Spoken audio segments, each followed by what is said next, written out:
ami internet Sénégal seeti dal leen ak jàmm ñoo ngi fii ci université Cheikh Anta Diop de Dakar devant la faculté de droit ñu taseek ak l'éminent professeur Mamadou Sy Albert doyen ñoo ngi lay nuyu. maa ngi lay fay Abdou Khadre. Actualité oblige affaire Ousmane Sonko ñu accusé ko de viol ci début mois février bi ci benn salon de beauté bu ñu doon defee benn massage loolu indi coow ci Sénégal.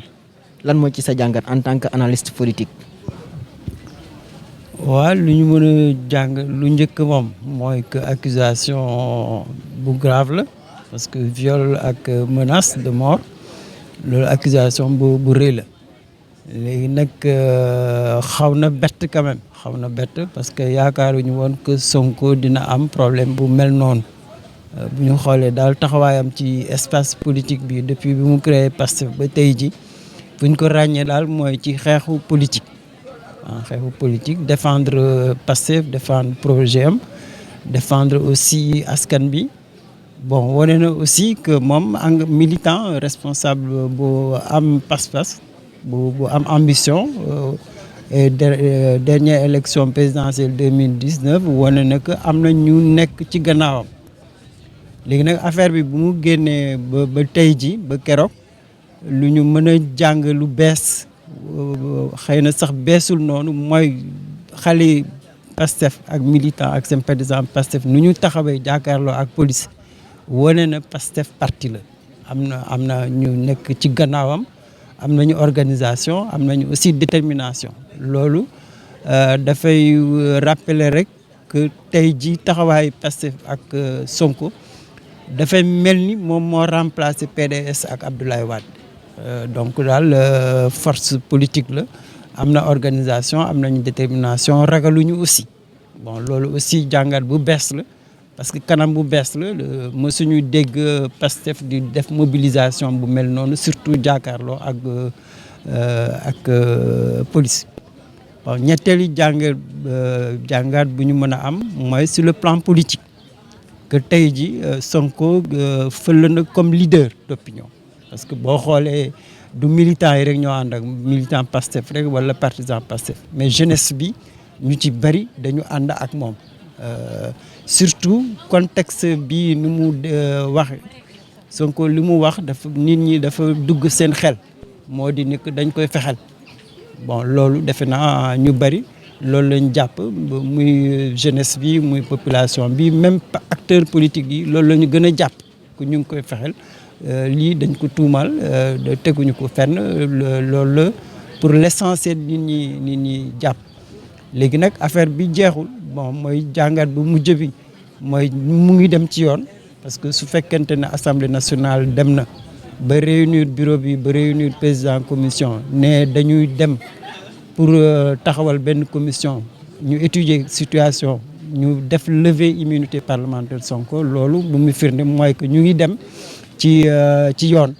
donc affaire bi dina nekk affaire judiciaire donc léegi nag affaire judiciaire bi aussi lu xaw a doy waar la parce que Sonko de parlementaire la est-ce que assemblée dina jaar yoon pour ne plainte baa ngi ni ñun lu ñu dégg ak lu ñu gis doy nañu pour ñu lever seen immunité parlementaire Ousmane Sonko loolu ay question bu rëy la est-ce que opposition bi dina ànd ak lever bi wala est-ce que majorité bi dina am bañ a am unité en tout cas question la ba xëy na assemblée bu demee ba toog dinañu xam est-ce que réellement dina am unité assemblée bi wala est-ce que majorité bi rek moo nar a def lever immunité parlementaire Sonko loolu daal mën nañ ko jàng ci situation bu fu mu toll nii. gis nañ ka Karim Wade wala ka Khalifa Sall ñu nekkoon itam ñoom ay opposants yoo xam ni daanaka yu farouche lañu woon ci terrain politique bi tey jii bu ñu gisee ñoom tamit ñu sànq leen ba génne leen réew mi ci des ndax ñu daal di leen di tëj prison bu ñu gisee tey ka Sonko est-ce que nekkul ni daal gouvernement bu fekkee ne dafay gis benn opposant boo xam ne mi ngi commencé di am terrain di commencé di am popularité dañ koy daal jéem a faagaagal ndax boo ko ci xalaat yi daal c'est un complot politique. mën na nekk complot politique parce que nu mu demee nii plainte bi soo gisee su doon rek dëgg-dëgg affaire privée police du ci duggee nii parce que soo nekkoon par exemple lu ci gën a doy waar mooy ci lieu privé la amee nekkul kër Sonko nekkul kër jigéen ki nekkul keneen ci espace privé la donc loolu normalement gouvernement bi dafa wonoon gën a dal may yoon bi ñu topp yoon bi mais soo gisee ni mu demee nii dimension politique bi sës na parce que dugal nañ ci police surtout gendarmerie police ñëw assurer sécurité ministre de la justice loo xam dugg na ci léegi assemblée ñu ngi koy mobiliser donc dimension politique bi am na ba am donc loolu amul benn werante tey jii dimension homme politique Sonko bi moo jël place dimension citoyen léegi ci noonu mën nañu gis ne que lu daloon Khalifa mën na dalaat Sonko ni mu demee nii parce que Khalifa dañ ko téye ñu param def jugement bi condamné ko finalement bokkul ci benn élection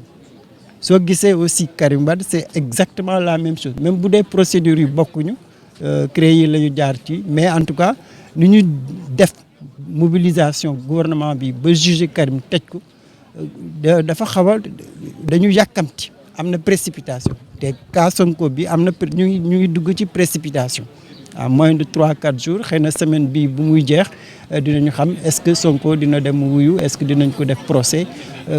en tout cas ragal na mu am précipitation pour juger ko condamner ko donc loolu su amee bon lu ñuy gis mooy ñuy dem ci élection locale wala élection législative wala présidentielle c'est sûr que suñ ko jugé tëj ko mais c'est pour mu duggaat ci élection locale wala élection wala présidentielle day jafe soo moytu dina perte ay liberté yu mu liberté civique ak liberté citoyenne yu mu amoon donc loolu risque bu rëy la bon beneen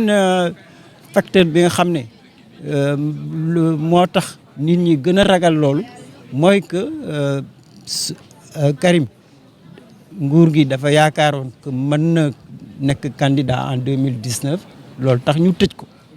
Khalifa naka noonu en 2019 nit ñi lu ñu gis mooy que dañ ko tëj pour mu bañ a bokk donc Sonko aussi lu ñu ragal mooy que mu bañ a bokk 2024 mu bañ a bokk ci législative mu bañ a bokk ci local et loolu lu mën a am la parce que boo xoolee tey ji opposition ni mu taxawee pratiquement Sonko moo gën a dangereux comme Karim ni mu nekkoon plus dangereux Khalifa nekk plus dangereux donc 2012 2019 léegi 2024 ñu ngi dem en tout cas risque la pour Sonko et def naa opposition bi aussi même sénégalais yi bon loolu la ñu gën a séntu que dinañ ko fexel ba am jugement condamné ko moom tamit du ba mën a bokk ci 2024. doyen accusation yooyu nga xam ne ñu ngi koy teg ci ndoddal Ousmane Sonko bu confirmé woo lan la ci Ousmane Sonko mën a ñàkk bu fekkente ni tamit accusation yi dara amu ci lan la ci mën a gagné au plan politique sur le plan politique. waaw bu fekkente ne plainte bi àgg na ci juge d'instruction def enquête am ba yaakaar ne am intime conviction que Sonko moo def luñ ko tuumaal loolu c'est sûr que image Sonko dina gën a yàqu dina perte lu bari ci confiance sénégalais yi même ci militants yi dina perte confiance fekkente yoon nee na moo ko def loolu moom c'est sûr et certain mais dina wàññi aussi image am en tout cas sur le plan politique du jarati comme fi mu tolloon tey ji parce que tey ji mën nañu wax ne Sonko mbër la bon bu am doole bu am influence loolu su ko dalee c'est sûr que daf koy wàññi donc mën na perte image am mën na perte crédibilité mën na ko gaañ aussi pour élection yi su bokkul ci élection yi c'est sûr que avenir am dina gën a sombre dina gën a lëndëm bon léegi nag chance am mooy que nit ñi gëm nañ que defu ko maintenant chance dëgg-dëgg bu mu mën a am mooy mu am avocat bi nga xam ne xam na yoon xam na aussi dossier bi loolu avocat mën nañ ko génne su fekkente ne am na procès bi nga xam ne c'est équitable justice bi déglu avocat yi. Justement est-ce que mën nañ ci xaarandi procès bu équitable. voilà loolu mooy difficulté bi c'est-à-dire su fekkente ne am na précipitation pour juger condamner ko mais loolu mënu ci dara avocat mënu ci dara mais su fekkente ne suivre nañu procédure normale moo am des avocats yi nga xam ne waxtaan ak ñoom sincèrement mu wax leen lu xew ñooñu am seen dossier suñu taxawee ci procès juge bi mën na setal Sonko ci affaire bi loolu bu fekkente ne moom génn na ci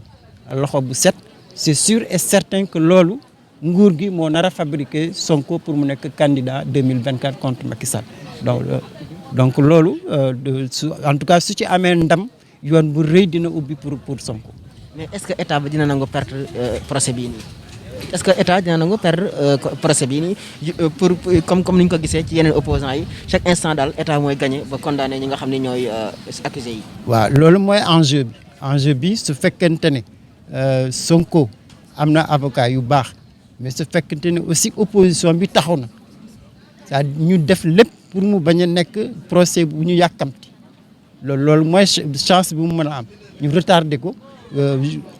procès bi mën a jaar yoon mu am avocat mu am ñu ko taxawal c'est que askan bi aussi su ci bokkul c'est sûr et certain que su dee moom kot ak nguur gi mais day perte comme Khalifa ni mu perte woon comme Karim ni mu perte woon donc moom chance bi mu am tey jii mooy moo am en tout cas avocat mu am opposition bi askan bi taxawal ko pour procès bi nekk un vrai procès politique su nekkul procès politique amul benn buntu fu mu mën a jaar loolu gouvernement bi soo gisee sax ñu noppi ba léegi APR waxul Benno waxul kenn waxul ñoom ñu ngi ne teg parce que dañu bëgg yàkkamti affaire bi vider ko ben c'est sûr et certain que lu leen gën a arrangé mooy ñu liquider Sonko ni mu gën a gaawee loolu buñ ko dugalee ci kaso c'est sûr et certain que militants yi duñ ci mën dara opposition bi du ci mën dara askan bi du ci mën dara.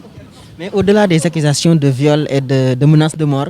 gis nañ affrontement yi amoon ba ñu yàq des biens appartenant à autrui ak yi demee noonu trouble yooyu daal boo ko gisee yow en tant que analyste yan lañ mën a toppee Ousmane Sonko lu nekkul viol bi. non luñ ko mën a toppee ci yoon mooy que moom biñ ko convoqué nee na demul suñu lever l'immunité parlementaire am dina wuyu ju mais dafa woo militants yi sympathisants ak askan bi nañu def mobilisation appel à la mobilisation bon loolu bu sa xasee ba am appel à la mobilisation su amee casse rek yow mi woote yow yaa am responsabilité morale bi mais loolu doyul parce que Sonko ba léegi waxul kenn mu jël xeer waxul kenn mu dóor police waxul kenn mu lakk waxul kenn mu def acte de violence dafa ne mobilisation ñu ngi may fexel suñu amee seen sago dinañ ma tëj dinañ ma jaarale fi Karim jaaroon ak ci Khalifa fi mu jaaroon donc appel politique la def la c'est que parlementaire la responsable politique la candidat la mais kooku kenn mënu ko tere wax xalaatam donc loolu gouvernement bi mënul dara ci moom wante nag su gouvernement bi aussi su génnee par exemple appel à l'insurrection comme nit ñi di ko waxee loolu gouvernement bi bu ci duggee rek coow politique la nar a nekk loolu mën nañ fa jaar ba ne Sonko moo provoqué mais pour man bu dee dañuy analyser situation bi nga xam ne am na bi nga tudd sànq gouvernement bi moo def erreur bu rëy c'est-à-dire mënoo jóg nga ne police wala gendarmerie gendarme yóbbu leen convocation nga yeewu avant même muy jot convocation bi nga mobiliser police tension bi foofu la jógee. Est-ce que ce n'était pas pour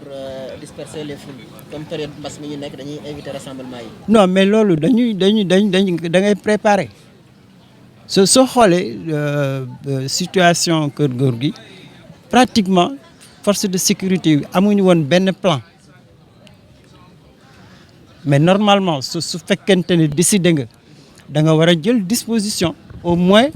assurer la sécurité de la maison de Sonko dès le matin su fekkee kay décidé nga kenn warul àgg sans la police mais malheureusement dañu bàyyi ba militants yi àgg bon militants yi ci tension la ñu nekk pour man daal dafa am précipitation sooraale wuñu réaction bi dañ leen surprendre surprise de kenn yaakaarul na militant Pastef wala sympathisant yi dañuy wàcc ci mbedd bi di sànni xeer kenn xalaatu ko donc loolu dañ ko waroon prévoir c'est la même chose aussi même pour assemblée nationale bi di ñëw sa assemblée bu demee ba toog Sonko bu ñu dégg ne Sonko day dem assemblée il faut que gouvernement bi quand même nekk un gouvernement intelligent jour boobu lu nekk mën na xew il faut pas que lu leen dal kër Sonko mu dalal leen assemblée nationale su Sonko su ne man suba damay dem assemblée dinañ ma déglu mais xëy na militants yi jar na leen dem ci assemblée te kenn xamul lu leen mën a fekk foofu donc loolu aussi anticipation dafa baax ci nguur quand même suñu defoon une anticipation suñu mënoon sax wax ak Sonko la veille ba d'accord ak moom ci kaddu je crois que loolu yëpp do am mais malheureusement bon dimension politique bi ëpp na doole loolu moo tax mu am réaction violente des jeunes mais soo xoolee sax du kër Sonko rek Casamance à l'étranger nit ñi nu ñu réagir da ngay xam ne réaction épidermique la que nit ñi dañu ragal ñu téye ko yóbbu ko prison privé ko liberté am donc gouvernement aussi dafa war a communiquer donc ma bamtuwaat même ci assemblée nationale bi il faut que gouvernement communiquer surtout assemblée na wax sénégalais yi procédure bi naka la nar a demee ñu jël seen motuwaay su fekkente ne assemblée yëpp dafa war a daje pour déglu wala même pour lever l'immunité parlementaire mais nañu seen disposition de sécurité parce que militants Sonko yi kenn mënu leen téye ay citoyens lañu am nañ droit def manifestation am nañ droit dem assemblée loolu aussi su fekkente ne am na daal une bonne communication xëy na lu leen daloon keroog lu leen dal ci jour levé immunité parlementaire bi. merci beaucoup professeur ñu amoon mbégte di la dalal lan mooy sa mot de la fin. waaw merci beaucoup maa ngi lay féliciter di la remercier bu baax a baax que xam naa ba beneen yoon incha allah.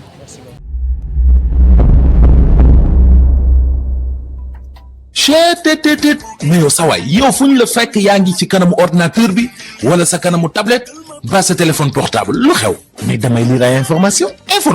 waaw xoolal boo bëgg am ay information yu leer nañ et en temps réel duggal ci www.senegal7.com ay information yu wóor man de maa ngi application Sénégal 7 lépp lu xew dama koy jot ci sama téléphone ci tàng bi te nag application Sénégal 7 am ko yomb na da ngay dugg ci Play Store wala Apple Store nga télécharger ko rek xam li xew ci réew mi ak la xew ci bitim réew te nag dara du la ci umpu. Vous voulez des informations en temps réel? Cliquez sur www.senegal7.com. Sénégal 7, le roi de l'information en temps réel.